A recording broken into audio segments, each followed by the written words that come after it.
barangay, sa ngalan ni Barangay Kapitan Ruben Baez, nagpapasalamat po kami sa lahat ng mga magulang at pamilya na tumutulong po at sumusuporta sa daycare. Pagtapos po ng ating programa, kuhanan tayo ng mga litrato sa harap para makita niyo naman yung mga anak niyo on stage. Mag-solo picture kayo.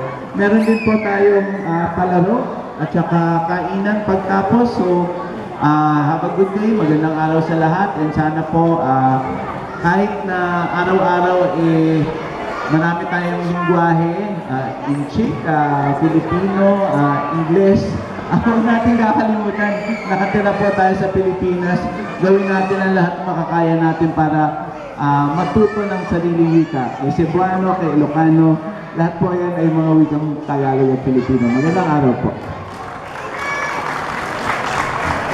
Okay, maraming salamat po.